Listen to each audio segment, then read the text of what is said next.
김어준의 뉴스공장.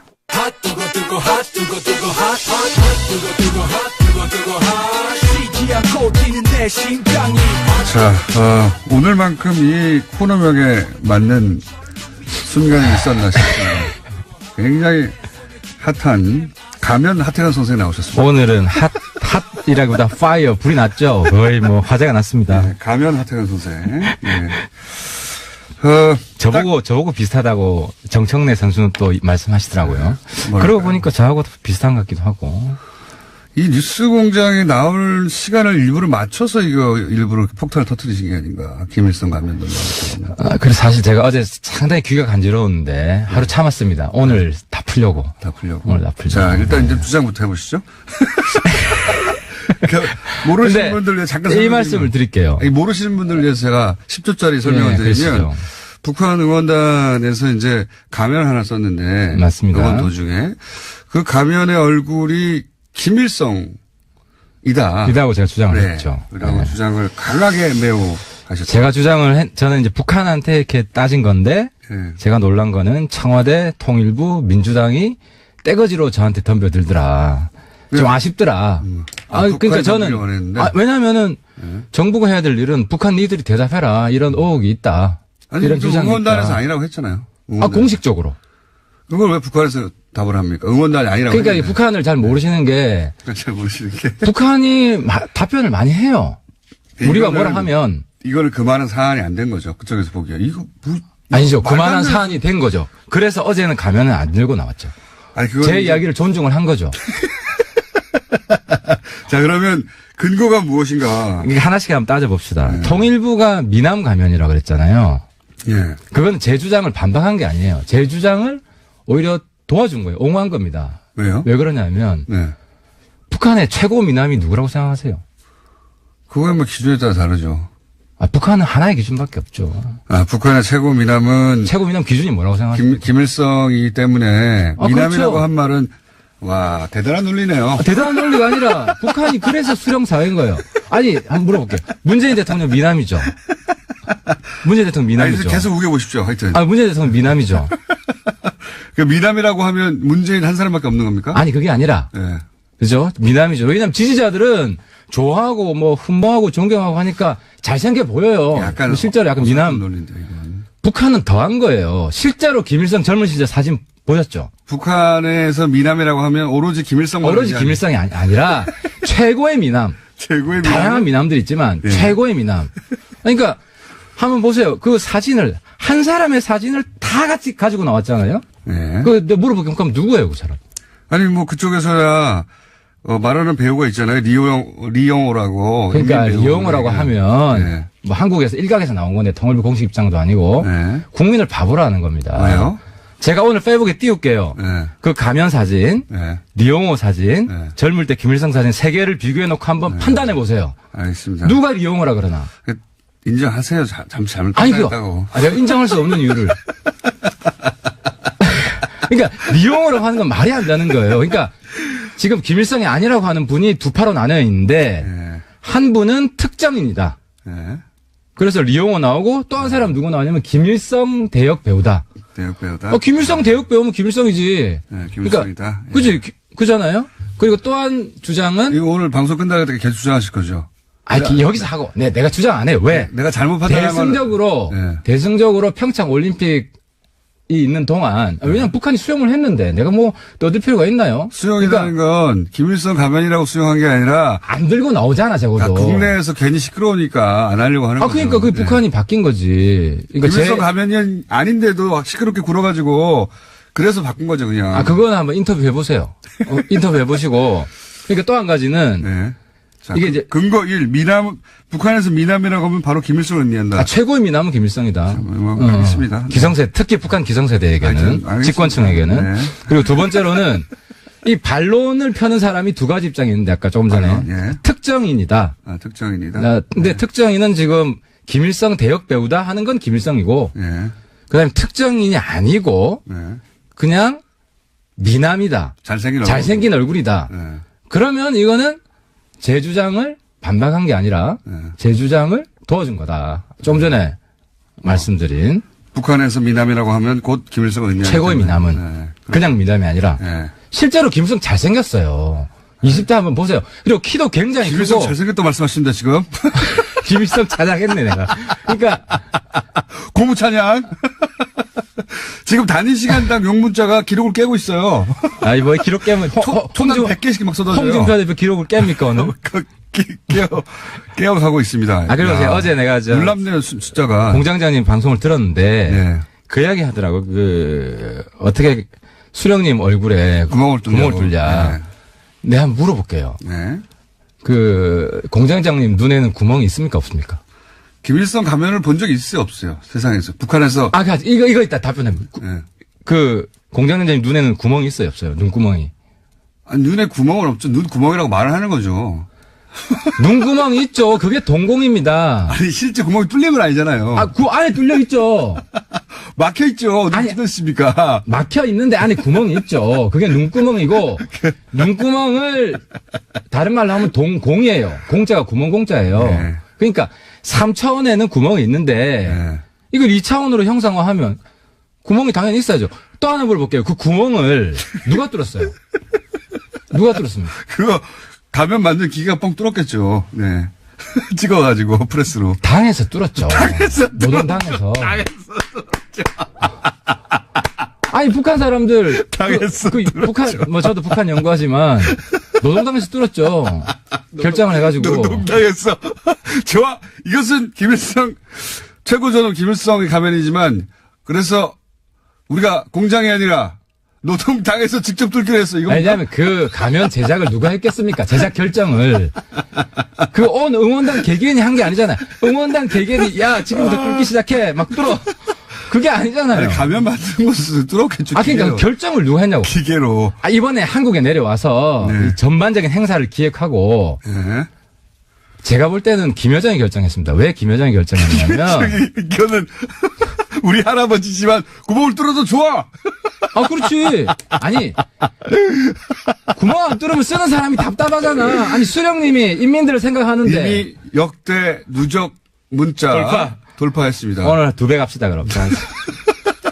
아니, 논리가 너무 재밌긴 하네요. 계속 해보시죠. 아니, 그러니까 이거는 당이 결정했고, 당이 결심하면 인민은 한다가 북한 철학이에요. 당이 가면에 구멍을 뚫기를 결정했기 아니, 가면에 구멍을 안 뚫으면은 장군님 입장에서 얼마나 인민들 답답하게 하는 거야. 이거 재밌으라고 하는 게 아니고 어떻게든 만들어 보려는 북한 거죠. 입장에서 이야기를 하는 거예요. 네, 알겠습니다. 그리고 또 마지막 하나. 마지막 이 부분은 이제 북한 전문가분들이 혹은 탈북자분들도 잘 모르시는 건데. 탈북자도 잘 모르는 네, 잘 모르는 건데 제가 지적을 합니다. 뭐가 있냐면 탈북자분들은 맞습니다. 북한 안에서는 그런 응원 도구를 쓰는 것이 금지되어 있습니다. 네. 허용을 안 합니다. 네. 그래서 못 본 겁니다. 한 번도 북한 한 번도 못 본 건데. 북한에서는 못 본 겁니다. 못 본 그런데 건데. 모르고 있는 게 뭐냐면은 북한 안에서 금지되어 있다고 해서 북한 바깥에서 다 금지되지는 않습니다. 예를 들어서 굉장히 신박한 논리들이 등장하고 있네요. 이거는 제가 어떻게 생각해내셨어요, 이런 거? 저도 북한 전문가예요.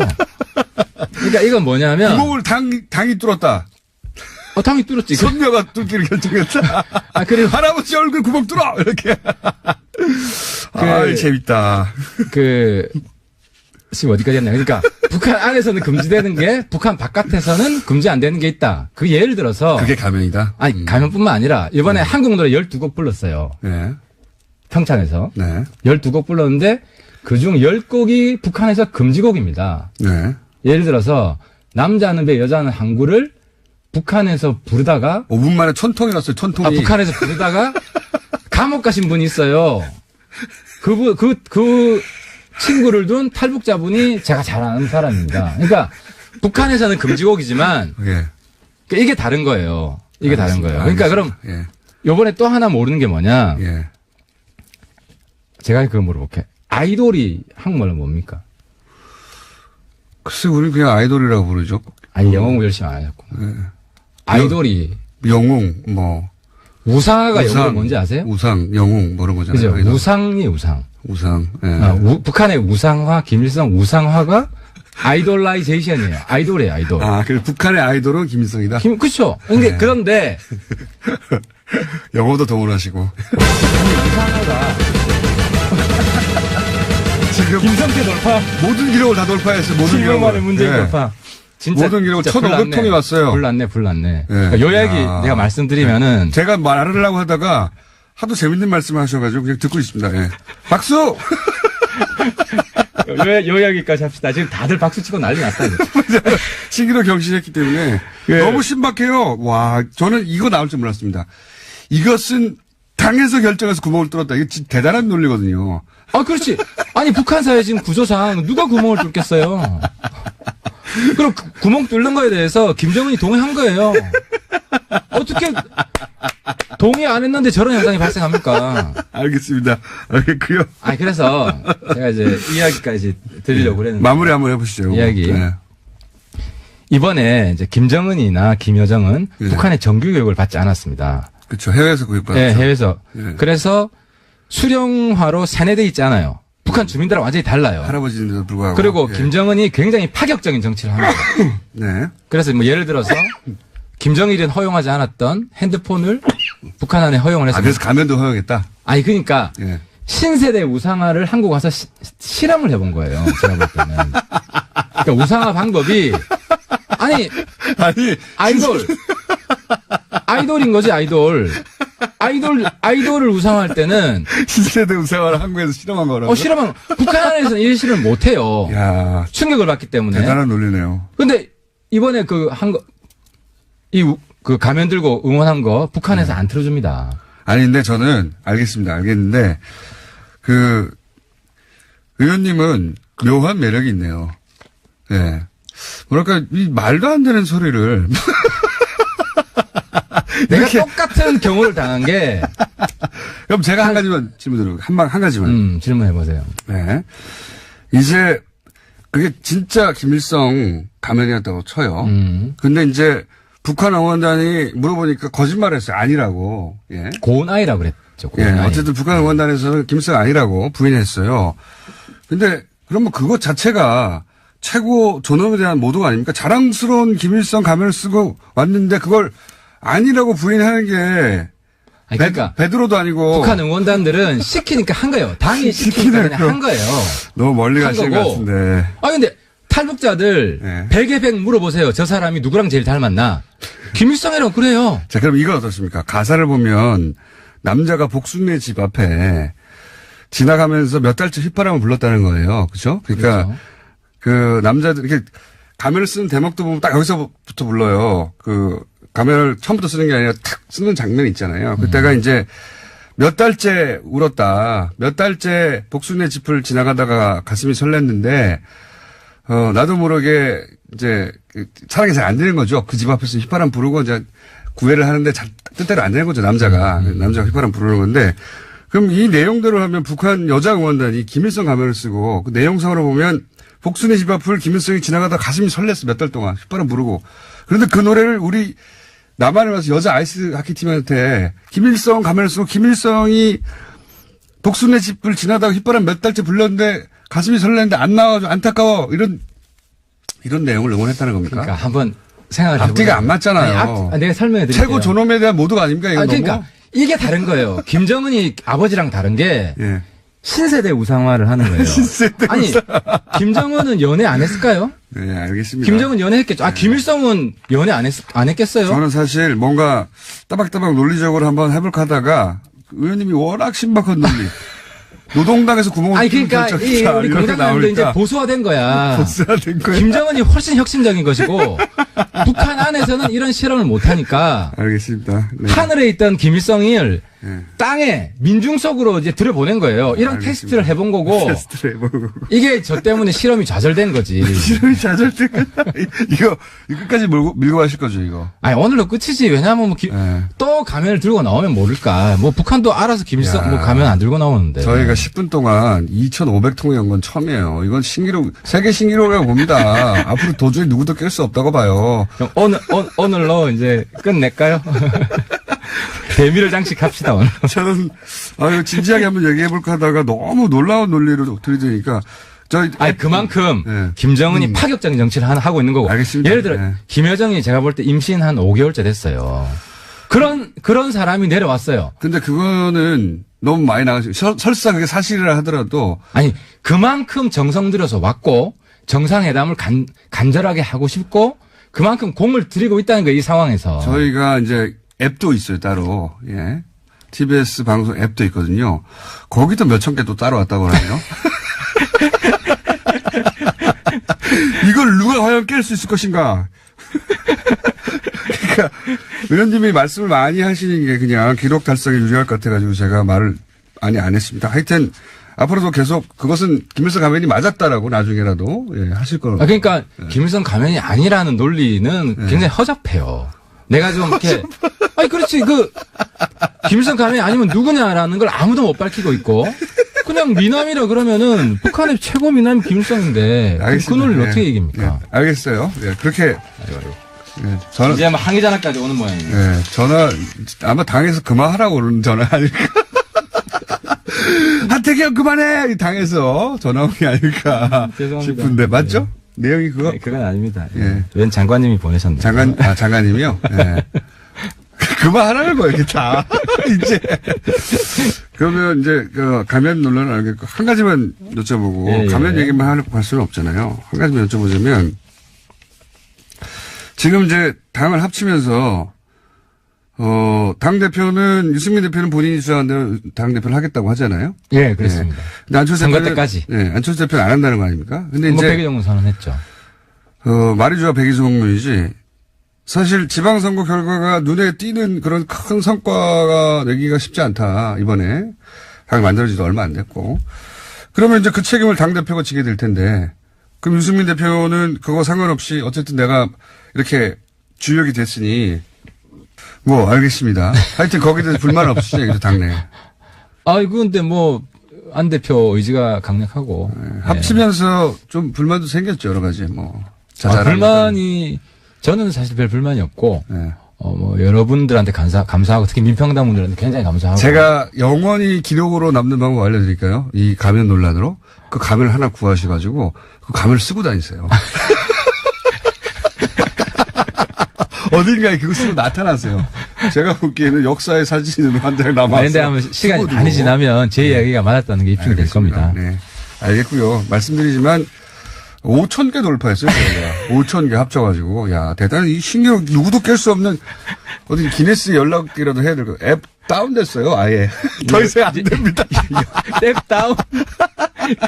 염색해야겠네, 이제. 자, 세계 신기록 경신하신 가면 하태경 선생님이었습니다. 감사합니다. 예, 감사합니다.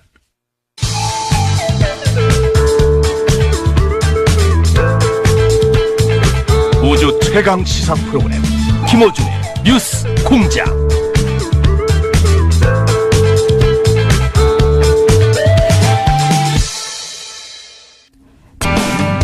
자, 국내 최초로 이재용 삼성전자 부회장 판결문 전체 분석을 지금 하고 계신 분입니다. 법무부인 동안에 겨우 사무장을 맡고 계시면서 이런 중대차한 국내 아무도 하고 있지 않는 중차대한 업무를 아무도 안 시켰는데 스스로 하고 계신 분. 이정열 전 판사님 나오셨습니다. 네. 영업을 하셔야죠, 사무장님은. 영업을 하셔야 되는데 이렇게 공부를 하고 계시면 어떡합니까? 굉장히 좀 중요한 말씀, 청자 여러분들께 인사드리고요. 네. 그 중요한 말씀 하셨는데 영업 참 중요합니다. 근데 제 앞에 하태경 의원님을 배치하시면 채널 다 돌아갔는데. 아니에요. 이제 어쩌라고요, 이제. 채널 돌아간 게 아니고요. 문자가 대폭발해가지고요. 그러니까요. 채널 고정이에요, 완전 지금. 아니, 문자 보내시고 다 돌리셨단 말이에요. 아니에요. 억울합니다. 제가 보기에는 기록 돌파를 위해서 하태경 의원님이 준비하신 게 아닌가. 아, 참. 자, 어제 한 꼭지 했고요. 네. 어제는 이제 안종범. 네. 실록이 증거로 채택이 안 됐는데 그게 말이 안 된다. 네. 네, 그런 얘기를 했고 이번에 들여다볼 그러니까 한 꼭지씩 하려고 합니다. 한 꼭지씩. 아마 한 달은 걸리지 않을까 싶습니다. 자, 일반인들이 이제 많이 거론하는 것 중에 하나가 아니 36억 그럼 여러 가지죠. 36억밖에 안 되냐. 또 다 털어줬네. 혹은 또 36억이나 남았는데 왜 석방이냐. 뭐 이제 36억 가지고 이것만 유죄네. 네. 여러 가지 얘기를 합니다. 36에 관한 얘기 좀 해보죠. 네. 예, 일단 36억 관련해서 지금 공장장님 말씀 주신 부분 중에 형량이 너무 약하다는 부분은 또 따로 이제 다뤄야 될 것 같고요. 네. 오늘은 왜 36억밖에 인정이 안 됐는가 항소심에서 그 네. 부분을 중심으로 좀 말씀을 드리겠습니다. 그러니까 1심에서는 전부 89억 정도가 이제 뇌물로 인정이 네. 됐었거든요. 그 중에서 이제 코어 스포츠에 지급한 용역 대금 36억 요거는 1심과 네. 항소심 요것만 동의, 인정한 거죠. 인정이 요것만. 됐고 그다음에 코어 스포츠가 사실은 그리고 뭐랍니까 이런 걸 페이퍼 컴퍼니예요. 그렇죠. 예. 예. 예. 그래서 이제 우리는 페이퍼 컴퍼니라고 명확하게 제대로 알고 있는데 이 재판부에서는 사실상 최순실이 지배하는 이런 식으로 표현되어 있습니다. 최순실과 그 딸 정유라가 예. 소유한 이라고 말할 수는 있죠. 그리고 그다음에 1심에서 인정이 됐는데 항소심에서 인정이 안 된 게 이제 마필 구입 대금, 이 말 구입 대금 36억인데 말은 삼성 거다 해버린 거죠. 그렇죠. 그러면서 이 부분에서 이제 그럼 뇌물은 말이 아니고 말 사용 대금이다. 네. 예, 이렇게 돼 버렸고. 하지만 그걸 계산하지 않고요. 그렇죠. 예. 그다음에 동계 계산할 수 없음. 스포츠 영재센터 지원금은 아예 그냥 네. 통째로 이제 무죄가 된 겁니다. 그러니까 요 36억 코어 스포츠 부분을 빼고는 전부 다 인정하지 않은 거죠. 예, 날아간 셈이죠. 네, 다 날렸습니다. 예. 그래서 이게 특징을 보면은 이번에 항소심 재판부에서 날아간 이 부분이 이제 그 뇌물공여죄의 일부분이긴 한데 제3자 뇌물수수에 대응하는 그런 부분인데요. 네. 이게 무슨 말씀이냐면 뇌물공여라는 게 뇌물을 줬다는 거잖아요. 네. 그럼 받은 사람이 있는 거고. 근데 받을 때 이게 공무원이 받아야 일단은 뇌물이 되는 거지 네. 않습니까? 근데 공무원이 직접 받으면 최순실은 공무원이 아니고 근데 그렇죠. 일단. 근데 공무원이 직접 받으면 단순 뇌물수수가 되고 네. 공무원이 아니고 이제 제3자가 받게 되면 제3자 뇌물수수가 그렇죠. 돼요. 네. 그러니까 제3자 뇌물수수에 대응하는 뇌물공여가 있고 네. 그냥 단순 뇌물수수에 대응하는 뇌물공여가 있는데 네. 이번에 전부 무죄가 나간 것은 제3자 뇌물수수에 대한 대응한 뇌물공여가 네. 다 무죄가 된 거죠. 최순실 쪽으로 돌려받은 우리식으로 표현하면 이제 우리식으로. 근데 네. 이제 이 재판부에서는 법원에서 뭐라고 인정을 했냐면 최순실과 박근혜는 서로 공동정범이다. 네. 그러니까 비록 공무원이 아니더라도 여기는 뭐 쉽게 말하면 패키지이기 때문에 네. 그러니까 여기는 이제 최순실이 받은 거는 단순 뇌물수수고 그 외에 이제 뭐 법인 예, 뭐 코어 스포츠는 어차피 페이퍼 컴퍼니니까 아까 말씀드렸던 대로 동계 스포츠 영재센터 여기 사단법인이거든요. 네. 그다음에 뭐 미르재단, K스포츠재단 이건 다 재단법인이고 네. 그러니까 이건 이제 제3자가 되는 거죠. 네, 뭐 그래서 이제 이 부분 날아갔어요. 예. 그런데 이제 문제는 이 제3자 뇌물수수하고 단순 뇌물수수하고 가장 큰 차이가 뭐냐면 법적인 요건에 부정한 청탁이라는 게 있어야 돼요. 그러니까 제3자가 받았는데 네. 뭔가 청탁을 받고 제3자한테 줬다는 거 아닙니까? 그렇죠. 예. 그것도 근데 공무원의 청탁을 받고 그냥 청탁도 아니고 부정한 청탁이에요. 그렇죠. 나쁜 청탁. 예. 그래서 지금 그러니까 결론적으로 보면 항소심 재판부는 부정한 청탁이 없다고 본 거였거든요. 그러니까 날려주려면 그렇죠. 제3자 뇌물을 날려주려면 부정하게 청탁을 받았어야 되는 건데 그렇죠. 그걸 날려주려니까 부정한 청탁이 없다고 해야 되는 거 아닙니까? 그렇죠. 예. 예. 예. 이제 부정한 청탁이 없다고 한 것까지는 그렇다 쳐도 이 항소심 재판부가 참 과감하게 한 게 부정한 청탁이 있으려면 네. 일단 부탁을 해야 된다는 거잖아요. 이쪽에 동기가 있어야죠. 그렇죠. 현안이 있어야죠. 범죄를 저지른 쪽에서 이런 이유로 청탁을 했다. 그렇죠. 그렇죠. 예. 예. 탁월하십니다. 저는 이렇게 법률 공정위처럼 용어. 말을 쉽게 못하죠. 그러니까 법률 용어 너무 많이 나옵니다. 어쨌든. 예. 그래서 그런 이제 동기, 현안이 있어야 되는데 그 현안이 뭐냐면 이재용 피고인으로 이 경영권이 승계되기 위한 승계 작업이라는 거예요. 그러니까 삼성은 아빠한테서 네. 아들로 이걸 넘겨야 되는데 이게 어려웠어요. 네. 그러니까 요걸 하려고 청탁을 했다. 그렇죠. 이게 이제 승계 작업. 예. 네. 그게 이제 특검 쪽의 주장이기도 했고 1심에서 유죄가 됐던 부분 중에 하나이기도 했어요. 20년째 삼성에 문제가 되고 있는 거죠. 이 승계 그렇죠. 작업. 예. 네. 대대손손. 20년째. 예. 네. 그런데 이 항소심 재판부 이번에는 이 승계 작업이 없었다. 이게 이제 진짜 웃긴 겁니다. 전 국민이 다 알고 20년 전 국민이라고 하진 않을게요. 최소한. 아주 많은 국민들이 알고 예. 삼성 관련해서 삼성 승계와 관련한 문제 기사만 해도 수만 개가 쏟아져 나오고 검색하면. 그렇죠. 근데 이게 없다는 겁니다. 그런 현안이 없다. 대답. 침티네요. 대범하고 대단해요. 네. 네. 정말. 이렇게까지 막 할 수가 있는가. 이제 그거는 이제 우리 이제 판단이고. 예. 그럼 도대체 무슨 논리로 이렇게 했느냐. 그러니까 첫 번째는 제일 뭐 1번으로 내세운 게 증거가 없다는 거였거든요. 근데 뭐 증거가 있고 없고는 둘째 치고 이제 문제가 됐던 부분이 그거예요. 판결문에 나오는데, 그러니까 이 삼성 SDS나 뭐 이제 제일모직 뭐 무슨 뭐 경영권 방어를 위한 뭐 강화, 뭐 합병 뭐 이런 것 일련의 절차들이 사실들이 있었잖아요. 이걸 그럼 어떻게 봤냐 이 재판부에서는 판결문에 뭐라고 나오냐면 이런 게 있었다. 있었고 이게 결과적으로는 승계 작업에 도움이 되기도 한다. 부자가 됐다는 거 아니에요? 그러니까요. 예, 그러니까 주인이 됐다는 거죠. 예, 부자가 됐다는 거예요. 예, 그러니까 그런 효과가 있다는 거를 그거는 인정하는데. 그건 부인할 수가 없으니까. 예, 근데 이거를 평가해 볼 때 결국 이게 뭐가 문제냐면 결과적으로 그렇게 된 우연히 그렇게 됐을 뿐이라는 거 아닙니까? 그렇죠. 이 승계 작업이라는 목적을 가지고 한 건 아니다. 그냥 하다 보니까 좋은 결과가 나와서 땡큐 이런 거잖아요. 우연이라는 거죠. 그러니까요. 예. 아, 이 대단하지 않습니까, 정말? 그냥 막 이렇게 했는데 예. 결과가 좋아요. 예. 와, 좋겠다. 이 정도에 그치는 거예요? 하지만 이건 다 우연이 된 거지. 우연이죠. 예. 계획하지 않았다. 그렇죠. 그런 목적이 없었다. 승계 작업 아니다. 예. 와, 이 진짜 대범합니다.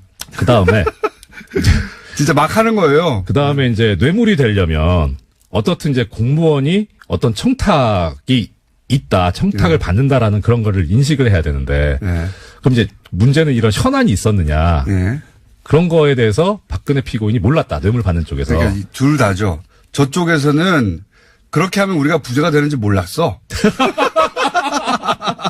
삼성은 그걸 이 재판부를 니네 몰랐어.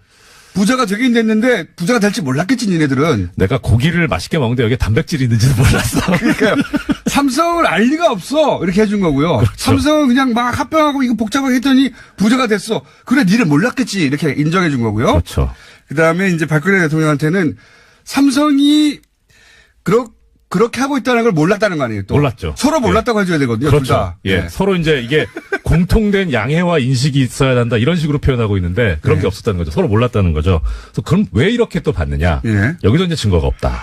여기서 이걸 없애려고 하려고 이제 저희가 첫 시간에 얘기했던 안종범 실력을 날려버린 거죠. 그렇죠. 이게 가장 큰 증거였었는데 그게 날아간 거죠.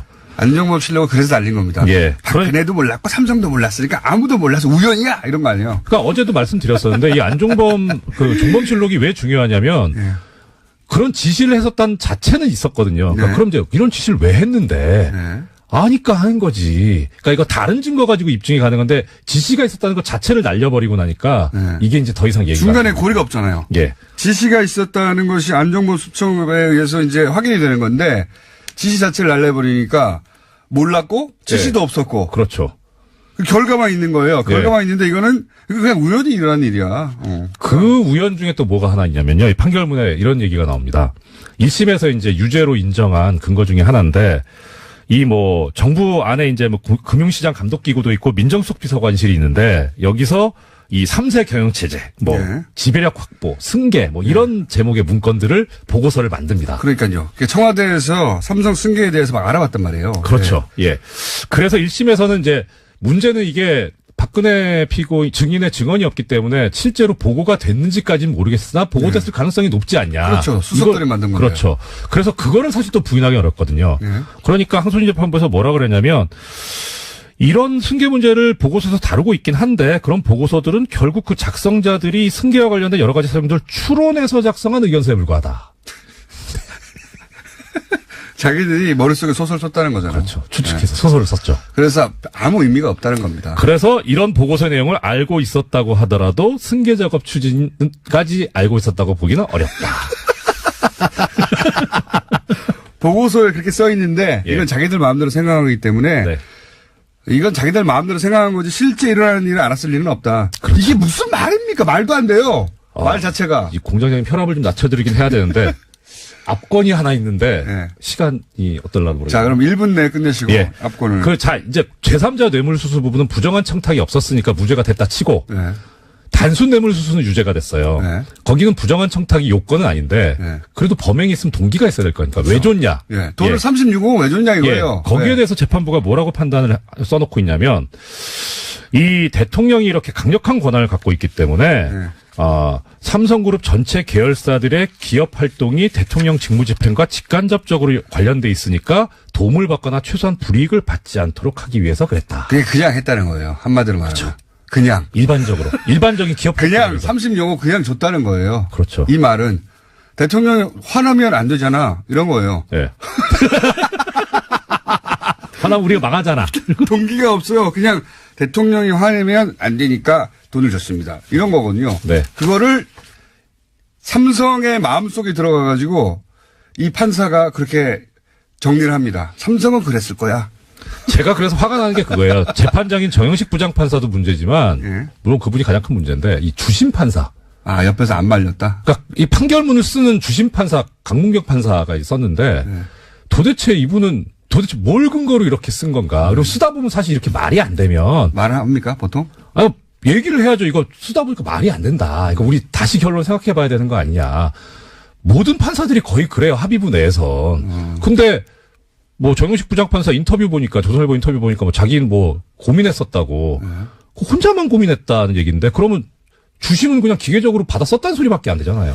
이게 무슨 판사예요? 자, 오늘 여기까지 하고 또 내일이 있습니다. 자, 이성열 전 부장판사였습니다. 감사합니다. 고맙습니다.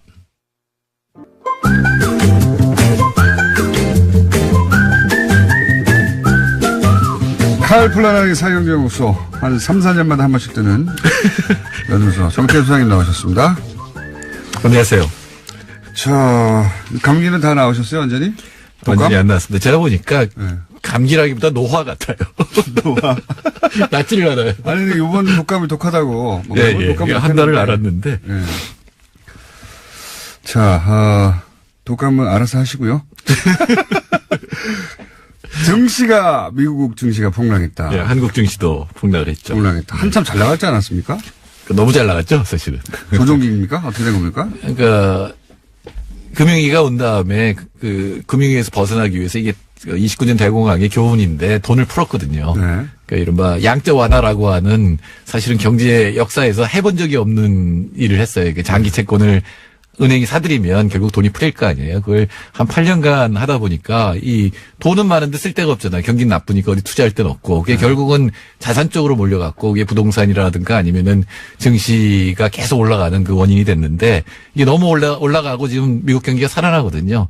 이제 금리가 올라갈 것이다. 근데 금리가 올라가면 이제 주가가 폭락할 수 있고 그런 돈이 빠져나갈 수 있습니다. 예, 사인이 오니까 이제 폭락을 한꺼번에 했는데 두 가지 해석이 있습니다. 하나는 자연스러운 조정이다. 너무 많이 거품이 끼었으니까 슬슬 빠진다. 이건 IMF 같은 쪽에서 하는 얘기고요. 그다음에 투자자문사 쪽은 폭락 얘기를 하고 있어요. 이건 폭락이다. 예, 이제 진짜 대폭락이 일어날 거죠. 근데 투자자문사는 보통 폭락이라고 얘기하면 안 되잖아요. 그러니까요. 그러니까 이게 말하자면 견제를 하는 거죠. 니들이 여기서 금리를 올리면 폭락할 수 있으니까 내리지 마라라고 하는 경고를 투자자문사들이 지금 일제히 하고 있는데. 정부가 이제 경고하는 거거든요. 예. 너무 금리 내리지 마 이렇게. 예. 그런데 제가 보기에는 첫 번째 견해가 맞습니다. 그러니까 너무 많이 올랐고 지금 이거 실물 경제가 괜찮거든요. 그러니까 거품이 꺼지는 자연스러운 현상을 투자자문사들이 이렇게 이용해 먹는 거군요. 네, 뭐 뚜렷한 근거는 없지만 갑자기 왜 골드만삭스가 이런 보고서를 내놓을까를 생각해 보면 금리가 지금 사실은 제일 걱정하는 거는 70년대처럼 금리가 올라가는 거거든요. 금리가 올라갔는데도 인플레이션이니까 또 올리고 스태그플레이션 상태로 가는 건데 그렇게 갈 가능성은 없지만 혹시 연준이 굉장히 빠른 속도로 금리를 4번쯤 올리면은 어떻게 될까 이런 걱정을 하고 있는 것 같아요. 알겠습니다. 그럼 실제 미국 경기가 아주 좋아요? 예, 괜찮죠. 그러니까 미국 경제가 참 운이 좋네요. 운 좋죠. 네. 운 좋아요. 3% 성장을 하면 미국 경제 3%는 굉장히 높은 거거든요. 거기다가 최근에 이제 실업 통계가 나왔는데 거의 완전 고용 상태처럼 나왔어요. 물론 이건 약간의 문제가 있습니다. 트럼프가 한 건 아닌데 혜택은 트럼프가 있겠네요. 예. 경제는 조금 그런 면이 있죠. 그러니까요. 그러니까 약간의 문제가 있는데 왜냐하면 아예 취직을 포기해버리면 실업자 통계에서 빠져버려서 실업률이 낮아지거든요. 근데 그런 측면도 가세해서 거의 완전 고용 상태로 나오니까 그럼 연준이 이제는 인플레이션을 걱정하겠구나. 그러니까 미국 중앙은행이 인플레이션을 걱정하게 되면은 금리를 올릴 수 있는데 이제 원래는 3번쯤 인상할 거라고 예측을 했었는데 4번으로 바뀌었거든요. 그러니까 금리가 꽤 많은 폭으로 올라갈 것이다 이렇게 예측을 하게 되니까 이제 증시에서 돈이 빠지게 되는 거죠. 미국은 그렇고요. 여기에 영향을 받아서 국내 증시도 출렁출렁 했지 않습니까? 네, 국내 증시도 출렁출렁 하는데 이것도 이제 뭐 여러 가지 얘기가 많을 수 있는데 제가 보기엔 조정으로 보입니다. 조정입니까? 그러니까 제일 걱정스러운 건 미국이 금리를 올렸고 지금 한국하고 미국의 금리가 같아요, 거의. 네. 그러니까 미국 연준 기준금리가 1.25에서 1.5%. 한국이 1.5%거든요. 네. 그럼 거의 같잖아요. 근데 미국이 금리를 올리고 우리는 안 올리면 미국이 금리가 더 높잖아요. 그럼 돈이 빠져나가요? 예, 우리나라에서 돈이 확 빠져나갈 수도 있죠. 네. 그러니까 그걸 갖다 테이퍼 탄트럼이라고 하는데 뭐라고요? 테이퍼 텐트럼이라고 하는 거는 놀래갖고 발악한다 이런 거고. 갑자기 돈이 빠져나간다. 예, 테이퍼라고 하는 금융 완화를 속도를 늦춘다는 뜻이거든요. 근데 그게 2013년에 한 번 있었어요. 버냉키가 금리 인상을 한다 그러니까 동아시아나 세계 제3세계 쪽에서 일시에 돈이 빠져나와서 미국으로 향하면서 폭락을 했었거든요. 네. 근데 그때는 정말로 계속 이제 양적 완화를 하다가 방향을 바꾼다니까 그런 일이 일어났지만 사실은 그때부터 지금까지 금리 인상할 것이다라는 얘기는 계속 해왔거든요. 그렇기 때문에 그렇게 큰 변화는 있을 것 같지 않고요. 그러니까 미국의 금리 인하에서 과연 우리나라에 유입돼 있던 이 외국 자본들이 확 빠져나갈 건가 하는 우려에 대해서 그렇지는 않을 거다 이렇게 말씀하시네요. 왜냐하면 2월에 네. 약 2주 동안에 확 빠져나갔어요. 한 30억 달러 빠져나갔는데. 그때는 왜 빠져나갔습니까? 그 국내 증시가 폭락을 하고 이러니까 이제 빠져나가는 거죠. 빠져나가면 폭락하고 이런 건데 사실 1월에는 유입이 훨씬 많았거든요. 1월에는 한 30억 달러 유입됐다 2월에 빠져나갔고. 똔똔이네요. 예, 이거는 그러니까 변동이 굉장히 심하게 굉장히 불안한 거예요. 지금 어느 방향으로 갈지 예측을 못 하니까 불안하게 왔다 갔다 하는 거지 계속 빠질 것이다 이렇게 보기는 힘듭니다. 왜냐하면 한국 경제도 상당히 좋거든요, 지금. 한국 경제도 지금 좋다고. 네, 수출. 예, 수출이 뭐. 그렇게 좋은 거는 특히 중국이 6%, 중국의 위기설은 많았는데 6% 이상 성장을, 그러니까 정부 예측보다 높게 성장을 한 걸로 나타났거든요. 우리도 그렇다면서요. 우리 정부 예측보다 높게 나오고. 그리고 인도가 또 그렇게 나오고 러시아하고 브라질이 작년 말에는 우리 정부가 너무 높게 잡았다 안 될 거라고 하셨는데 정부보다 더 높게 나올 것 같다고 또 며칠 전에 말씀하셨죠. 그러니까 좋은 거예요, 현재. 예, 상황이? 사실은 보수정부 9년 동안은 1%씩 틀렸어요. 매년 높게 잡고 낮게 나왔는데 금년에는 제가 보기에는 거꾸로 나올 거예요. 예, 정부가 예측한 것보다 조금 더 높을 것 같습니다. 이건 어떻습니까? 부동산. 이럴 때는 또 부동산이 문제잖아요. 그러니까 한국도 그러면 따라 올리게 될 거예요. 아마 5월 달에 연준이 0.25% 올릴 가능성이 대단히 높은데 그렇게 되면 미국이 더 높아지잖아요. 그러면 아무래도 미국보다는 한국이 더 금리가 높은 상태를 유지를 해왔거든요. 그러니까 한국도 이제 올릴 건데 한국이 금리 인상을 급하게 할 수 없는 이유는 부동산, 그러니까 가계부채 때문이죠. 워낙 가계부채가 크니까 그렇죠. 그 이자 부담이 커지니까 한데 사실은 최경환 부총리 때 최경환 씨가 8개월 했는데 그동안에 0.75%를 낮췄어요. 2.25에서 1.5까지 지금 떨어뜨린 상태이기 때문에 이거 지나치게 낮춘 거거든요. 근데 지금 경제 상태가 그때보다는 좋거든요. 그때는 대출 많이 하라고 그런 거고요. 예, 그때는 이제 부동산 경기 살리려고 했던 건데 경기 나쁜데 이제 금리를 낮췄던 거가 1.5니까 근데 그 전에는 2.25였잖아요. 거기까지는 갈 거다. 예, 거기까지는 올려도 실물 경제가 더 좋기 때문에 실물 경제에 타격은 없는데 대체로 하느니 천천히 올릴 것이다라는 게 제 생각입니다. 그러면 우리 부동산은 어떻게 여기 반응할까요? 아무래도 지금 정부의 정책은 부동산 너무 올리면 안 된다잖아요. 그렇죠. 그러려면 금리를 어느 정도 올리는 게 정상이거든요. 그러니까 아마 정부는 자산세라든가 여러 가지 정책 수단하고 금리하고 이렇게 서로 조합을 하려고 할 거예요. 근데 금리 인상은 굉장히 강력한데 둔탁해요. 부동산에만 영향을 미치는 게 아니라 온갖 군데 다 영향을 미치기 때문에 아마도 금리 인상은 최대한 천천히 하고 다른 정책 수단을 가지고 부동산 경기를 조절하려고 할 겁니다. 정상입니다. 그런 정책이. 그렇군요. 이게 지금 미국하고 우리만 경기가 좋은 겁니까? 아니면 우리, 중국, 일본 혹은 뭐 아시아 국가 전 세계가 다 좋습니다. 다 좋아요. 그러니까 특히 유럽이 여러 가지 브렉시트라든가 구조적 문제 때문에 그리고 긴축을 계속하니까 경기가 살아나지 않았는데 유럽도 괜찮아졌어요. 세계 경제 호황기라고 볼 수도 있네요.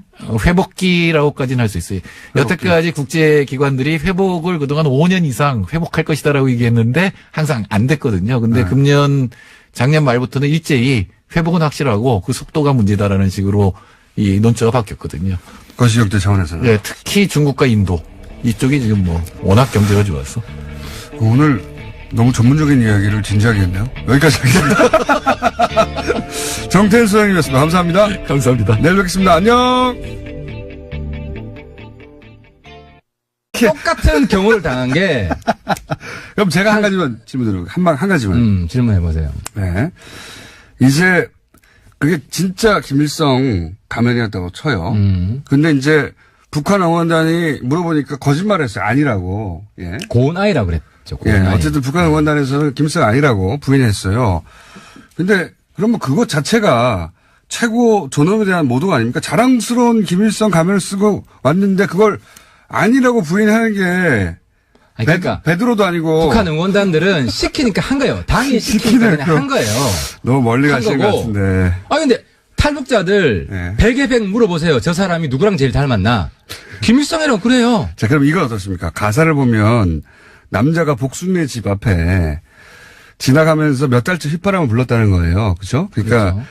그 남자들 이렇게 가면을 쓰는 대목도 보면 딱 여기서부터 불러요. 그 가면을 처음부터 쓰는 게 아니라 탁 쓰는 장면이 있잖아요. 그때가 이제 몇 달째 울었다. 몇 달째 복순네 집을 지나가다가 가슴이 설렜는데 나도 모르게 이제 사랑이 잘 안 되는 거죠. 그 집 앞에서 휘파람 부르고 이제 구애를 하는데 뜻대로 안 되는 거죠. 남자가 휘파람 부르는 건데 그럼 이 내용대로 하면 북한 여자 응원단이 김일성 가면을 쓰고 그 내용상으로 보면 복순의 집 앞을 김일성이 지나가다 가슴이 설렜어. 몇 달 동안 휘파람 부르고 그런데 그 노래를 우리 남한에 와서 여자 아이스 하키 팀한테 김일성 가면을 쓰고 김일성이 복순의 집을 지나다가 휘파람 몇 달째 불렀는데 가슴이 설레는데 안 나와가지고 안타까워 이런 내용을 응원했다는 겁니까? 그러니까 한번 생각을 해보세요. 앞뒤가 안 맞잖아요. 내가 설명해 드릴게요. 최고 존엄에 대한 모독 아닙니까? 이거 그러니까 너무? 이게 다른 거예요. 김정은이 아버지랑 다른 게 예. 신세대 우상화를 하는 거예요. 아니 김정은은 연애 안 했을까요? 네, 알겠습니다. 김정은 연애했겠죠. 아 김일성은 연애 안 했겠어요? 저는 사실 뭔가 따박따박 논리적으로 한번 해볼까 하다가 의원님이 워낙 신박한 논리. 노동당에서 구멍을 아니 그러니까 이 우리 공당도 이제 보수화된 거야. 보수화된 거야. 김정은이 훨씬 혁신적인 것이고 북한 안에서는 이런 실험을 못 하니까 알겠습니다. 네. 하늘에 있던 김일성을 네. 땅에 민중 속으로 이제 들여보낸 거예요. 이런 알겠습니다. 테스트를 해본 거고 테스트를 해보고. 이게 저 때문에 실험이 좌절된 거지. 실험이 좌절된 거야. 이거 끝까지 밀고 가실 거죠, 이거. 아니 오늘로 끝이지. 왜냐하면 뭐 네. 또 가면을 들고 나오면 모를까. 뭐 북한도 알아서 김일성 뭐 가면 안 들고 나오는데. 저희가 10분 동안 2,500통을 연 건 처음이에요. 이건 신기록, 세계 신기록이라고 봅니다. 앞으로 도저히 누구도 깰 수 없다고 봐요. 그럼 오늘로 이제 끝낼까요? 대미를 장식합시다 오늘. 저는 진지하게 한번 얘기해볼까 하다가 너무 놀라운 논리를 들이대니까 아니 그만큼 네. 김정은이 파격적인 정치를 하고 있는 거고. 알겠습니다. 예를 들어 네. 김여정이 제가 볼 때 임신 한 5개월째 됐어요. 그런 사람이 내려왔어요. 근데 그 예를 들어서 그게 가면이다. 아니 가면뿐만 아니라 이번에 한국 노래 12곡 불렀어요. 네. 평창에서 네. 12곡 불렀는데 그중 10곡이 북한에서 금지곡입니다. 네. 예를 들어서 남자는 배 여자는 항구를 북한에서 부르다가 5분 만에 1,000통이 났어요. 1,000통이. 북한에서 부르다가 감옥 가신 분이 있어요. 그 친구를 둔 탈북자분이 제가 잘 아는 사람입니다. 그러니까 북한에서는 금지곡이지만 예. 이게 다른 거예요. 이게 다른 거예요. 그러니까 알겠습니다. 그럼 예. 요번에 또 하나 모르는 게 뭐냐. 예. 제가 그거 물어볼게요. 아이돌이 한국말로 뭡니까? 글쎄, 우리 그냥 아이돌이라고 부르죠. 아니, 영어 공부 열심히 안 하셨구나. 네. 아이돌이. 영웅, 우상화가 영어로 뭔지 아세요? 우상, 영웅, 뭐 이런 거잖아요. 그죠? 아이돌. 우상이 우상. 우상. 예. 북한의 우상화, 김일성 우상화가 아이돌라이제이션이에요. 아이돌이에요, 아이돌. 그래서 북한의 아이돌은 김일성이다. 그쵸. 네. 그런데. 영어도 동원하시고. 지금 김성태 돌파. 모든 기록을 다 돌파했어요. 모든 기록을. 문제 예. 돌파. 진짜. 모든 기록을 진짜 1,500통이 왔어요. 불났네. 예. 요 이야기 야. 내가 말씀드리면은. 제가 말하려고 하다가 하도 재밌는 말씀을 하셔가지고 그냥 듣고 있습니다. 예. 박수! 요 이야기까지 합시다. 지금 다들 박수 치고 난리 났다. 신기록 경신했기 때문에 예. 너무 신박해요. 와, 저는 이거 나올 줄 몰랐습니다. 이것은 다 당에서 결정해서 구멍을 뚫었다. 이게 진짜 대단한 논리거든요. 아, 그렇지. 아니, 북한 사회 지금 구조상 누가 구멍을 뚫겠어요? 그럼 구멍 뚫는 거에 대해서 김정은이 동의한 거예요. 어떻게 동의 안 했는데 저런 현상이 발생합니까? 알겠습니다. 알겠고요. 아니, 그래서 제가 이제 이야기까지 드리려고 그랬는데. 마무리 한번 해보시죠. 이야기. 네. 이번에 이제 김정은이나 김여정은 네. 북한의 정규 교육을 받지 않았습니다. 그렇죠. 해외에서 구입받았죠. 네, 해외에서. 네. 그래서 수령화로 세뇌돼 있지 않아요. 북한 주민들하고 완전히 달라요. 할아버지인데도 불구하고. 그리고 예. 김정은이 굉장히 파격적인 정치를 합니다. 네. 그래서 뭐 예를 들어서 김정일은 허용하지 않았던 핸드폰을 북한 안에 허용을 해서. 그래서 가면도 허용했다. 아니, 그러니까 예. 신세대 우상화를 한국 와서 실험을 해본 거예요. 제가 볼 때는. 그러니까 우상화 방법이 아니 아이돌인 거지, 아이돌을 우상화할 때는 신세대 우상화를 한국에서 실험한 거라고. 실험한 북한 안에서는 이 실험을 못 해요. 야, 충격을 받기 때문에. 대단한 논리네요. 근데 이번에 그 가면 들고 응원한 거 북한에서 안 틀어줍니다. 아니, 근데 저는 알겠는데 그 의원님은 묘한 매력이 있네요. 예. 네. 뭐랄까 이 말도 안 되는 소리를 내가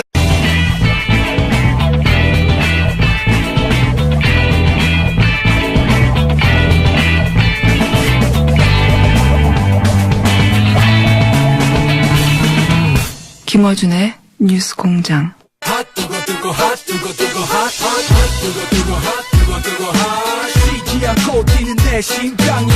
자, 오늘만큼 이 코너명에 맞는 순간이 있었나 싶습니다. 굉장히 핫한 가면 하태경 선생님 나오셨습니다. 오늘은 핫이라기보다 파이어, 불이 났죠. 거의 뭐 화제가 났습니다. 네, 가면 하태경 선생. 네. 저보고 비슷하다고 정청래 선수는 또 말씀하시더라고요. 뭐랄까요? 그러고 보니까 저하고 비슷한 것 같기도 하고. 이 뉴스 공장에 나올 시간을 일부러 맞춰서 일부러 폭탄을 터뜨리신 게 아닌가. 김일성 가면도 나오고. 그래서 사실 제가 어제 상당히 귀가 간지러웠는데 하루 참았습니다. 오늘 다 풀려고. 오늘 다 풀려고. 자, 일단 이제 주장부터 해보시죠. 모르시는 분들 위해 잠깐 이 말씀을 드릴게요. 모르시는 분들 위해서 제가 10초짜리 설명을 드리면 북한 응원단에서 이제 가면을 하나 썼는데 맞습니다. 응원 도중에 그 가면의 얼굴이 김일성이다. 이다고 제가 주장을 했죠. 라고 주장을 강하게 매우 하셨죠. 제가 저는 이제 북한한테 이렇게 따진 건데 제가 놀란 거는 청와대 통일부 민주당이 떼거지로 저한테 덤벼들더라. 좀 아쉽더라. 그러니까 저는 왜냐하면은 정부가 해야 될 일은 북한 니들이 대답해라 이런 의혹이 있다. 아니, 이런 주장이 응원단에서 있다. 아니라고 했잖아요. 공식적으로. 그걸 왜 북한에서 답을 합니까? 응원단이 아니라고. 그러니까 했는데. 북한을 잘 모르시는 게 잘 모르시는 게 북한이 답변을 많이 해요. 우리가 뭐라 하면 이거는 그만한 사안이 안 된 거죠. 그쪽에서 보기에 이거 아니죠. 그만한 사안이 된 거죠. 그래서 어제는 가면을 안 들고 나왔죠. 아니, 제 이야기를 존중을 한 거죠. 자, 그러면 근거가 무엇인가? 이게 하나씩 한번 따져봅시다. 통일부가 미남 가면이라고 그랬잖아요. 예. 그건 제 주장을 반박한 게 아니에요. 제 주장을 오히려 도와준 거예요. 옹호한 겁니다. 왜요? 왜 그러냐면 북한의 최고 미남이 누구라고 생각하세요? 그거는 뭐 기준에 따라 다르죠. 북한은 하나의 기준밖에 없죠. 북한의 최고 미남은 최고 미남 기준이 뭐라고 생각하세요? 김일성이기 때문에 미남이라고 그렇죠. 한 말은 와, 대단한 논리네요. 대단한 논리가 아니라 북한이 그래서 수령 사회인 거예요. 아니, 한번 물어볼게요. 문재인 대통령 미남이죠. 문재인 대통령 미남이죠. 아니, 계속 우겨보십시오. 하여튼. 문재인 대통령 미남이죠. 그 미남이라고 하면 문재인 한 사람밖에 없는 겁니까? 아니, 그게 아니라. 네. 그죠? 미남이죠. 왜냐면 지지자들은 좋아하고 뭐 흠모하고 존경하고 하니까 잘생겨 보여요. 약간 실제로 약간 미남. 논리인데, 이건. 북한은 더한 거예요. 실제로 김일성 젊은 시절 사진 보셨죠? 북한에서 미남이라고 하면 오로지 김일성 오로지 김일성이 아니라 최고의 미남. 최고의 미남. 다양한 미남들이 있지만 최고의 미남. 그러니까 한번 보세요. 그 사진을 한 사람의 사진을 다 같이 가지고 나왔잖아요. 네. 내가 물어볼게요. 그럼 누구예요, 그 사람? 아니 뭐 그쪽에서야 말하는 배우가 있잖아요. 리영호라고. 그러니까 리영호라고 하면 뭐 한국에서 일각에서 나온 건데 통일부 공식 입장도 아니고 국민을 바보로 하는 겁니다. 왜요? 제가 오늘 페이북에 띄울게요. 네. 그 가면 사진, 네. 리용호 사진, 네. 젊을 때 김일성 사진 3개를 비교해놓고 한번 판단해 보세요. 알겠습니다. 누가 리용호라 그러나? 인정하세요. 잠시 잘못 아니, 그, 판단했다고. 내가 인정할 수 없는 이유를. 그러니까 리용호라고 하는 건 말이 안 되는 거예요. 그러니까 지금 김일성이 아니라고 하는 분이 두 파로 나뉘어 있는데 네. 한 분은 특정인이다. 네. 그래서 리용호 나오고 또 한 사람 누구 나오냐면 김일성 대역 배우다. 대역 배우다. 김일성 대역 배우면 김일성이지. 네, 김일성이다. 그러니까, 예. 그지? 그잖아요? 그리고 또 한 주장은 이거 오늘 방송 끝나게 계속 주장하실 거죠? 여기서 하고 내가 주장 안 해요. 왜? 내가 잘못 판단하면 대승적으로 평창 올림픽이 있는 동안 왜냐면 북한이 수용을 했는데 내가 뭐 떠들 필요가 있나요? 수용이라는 건 김일성 가면이라고 수용한 게 아니라 안 들고 나오잖아, 적어도. 국내에서 괜히 시끄러우니까 안 하려고 하는 거죠. 그러니까 그 북한이 바뀐 거지. 그러니까 김일성 가면이 아닌데도 시끄럽게 굴어가지고 그래서 바꾼 거죠, 그냥. 그거는 한번 인터뷰 해보세요. 인터뷰 해보시고. 그러니까 또 한 가지는 네. 자, 이게 이제 근거 1, 북한에서 미남이라고 하면 바로 김일성을 의미한다. 최고의 미남은 김일성이다.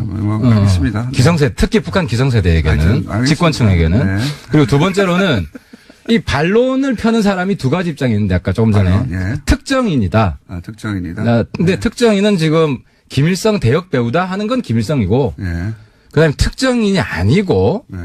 그냥 미남이다. 잘생긴 얼굴이다. 네. 그러면 이거는 제 주장을 반박한 게 아니라 제 주장을 도와준 거다. 좀 전에 말씀드린 북한에서 미남이라고 하면 곧 김일성을 의미하는 최고의 미남은 그냥 미남이 아니라 실제로 김일성 잘생겼어요. 20대 한번 보세요. 그리고 키도 굉장히 김일성 크고 잘생겼다고 말씀하십니다 지금. 김일성 찬양했네 내가. 그러니까 고무 찬양. 지금 단위 시간당 용문자가 기록을 깨고 있어요. 뭐 기록 깨면 통장 100개씩 막 쏟아져요. 홍준표 대표 기록을 깹니까 오늘? 깨어가고 있습니다. 그리고 어제 내가 놀랍네요 숫자가. 공장장님 방송을 들었는데 네. 그 이야기 하더라고. 어떻게 수령님 얼굴에 구멍을 뚫냐. 네. 내가 한번 물어볼게요. 네. 공장장님 눈에는 구멍이 있습니까 없습니까? 김일성 가면을 본 적이 있어요 없어요 세상에서 북한에서. 이거 있다 답변해. 네. 공장장님 눈에는 구멍이 있어요 없어요? 눈구멍이. 눈에 구멍은 없죠. 눈 구멍이라고 말을 하는 거죠. 눈구멍이 있죠. 그게 동공입니다. 아니 실제 구멍이 뚫린 건 아니잖아요. 그 안에 뚫려 있죠. 막혀 있죠. 어디 뚫렸습니까? 막혀 있는데 안에 구멍이 있죠. 그게 눈구멍이고 눈구멍을 다른 말로 하면 동공이에요. 공자가 구멍 공자예요. 네. 그러니까 3차원에는 구멍이 있는데 네. 이걸 2차원으로 형상화하면 구멍이 당연히 있어야죠. 또 하나 물어볼게요. 그 구멍을 누가 뚫었어요? 누가 뚫었습니까? 그거 가면 만든 기계가 뻥 뚫었겠죠. 네. 찍어가지고 프레스로. 당에서 뚫었죠. 노동당에서. 아니 북한 사람들 당에서 북한 저도 북한 연구하지만 노동당에서 뚫었죠. 결정을 해가지고. 노동당에서 좋아. 이것은 김일성 최고전은 김일성의 가면이지만 그래서 우리가 공장이 아니라 노동당에서 직접 뚫기로 했어. 이거. 왜냐하면 그 가면 제작을 누가 했겠습니까? 제작 결정을. 온 응원당 개개인이 한 게 아니잖아요. 응원당 개개인이 야 지금부터 뚫기 시작해 막 뚫어. 그게 아니잖아요. 아니, 가면 만든 것을 뚫었겠죠. 그러니까 결정을 누가 했냐고. 기계로. 이번에 한국에 내려와서 네. 이 전반적인 행사를 기획하고 네. 제가 볼 때는 김여정이 결정했습니다. 왜 김여정이 결정했냐면 이거는 우리 할아버지지만 구멍을 뚫어도 좋아. 그렇지. 아니 구멍 안 뚫으면 쓰는 사람이 답답하잖아. 아니 수령님이 인민들을 생각하는데 이미 역대 누적 문자 돌파했습니다. 오늘 2배 갑시다 그럼. 아니 논리가 너무 재밌긴 하네요. 계속 해보시죠. 그러니까 이거는 당이 결정했고 당이 결심하면 인민은 한다가 북한 철학이에요. 당이 가면에 구멍을 뚫기를 결정했기 때문에. 가면에 구멍을 안 뚫으면은 장군님 입장에서 얼마나 인민들 답답하게 하는 거야. 이거 재밌으라고 하는 게 아니고 어떻게든 만들어 보려는 거죠. 북한 입장에서 이야기를 하는 거예요. 네, 알겠습니다. 그리고 또 마지막 하나. 이 부분은 이제 북한 전문가분들이 혹은 탈북자분들도 잘 모르시는 건데. 탈북자도 잘 모르는. 네, 잘 모르는 건데 제가 지적을 합니다. 뭐가 있냐면 탈북자분들은 맞습니다. 북한 안에서는 그런 응원 도구를 쓰는 것이 금지되어 있습니다. 허용을 안 합니다. 그래서 못 하지만 본 겁니다. 한 번도. 북한 한 번도 안에서는. 못 본 건데. 북한 안에서는 못 본 겁니다. 못 본 그런데 건데. 예. 모르고 있는 게 뭐냐면은 북한 안에서 금지되어 있다고 해서 예. 북한 바깥에서 다 금지되지는 않습니다. 예. 예를 들어서 굉장히 신박한 논리들이 등장하고 있네요. 이거는 제가 어떻게 생각해내셨어요, 이런 거? 저도 북한 전문가예요. 그러니까 이건 뭐냐면 구멍을 당이 뚫었다. 당이 뚫었지. 손녀가 뚫기를 결정했다. 그리고 할아버지 얼굴 구멍 뚫어! 이렇게. 재밌다. 지금 어디까지 했나요? 그러니까 북한 안에서는 금지되는 게 북한 바깥에서는 금지 안 되는 게 있다.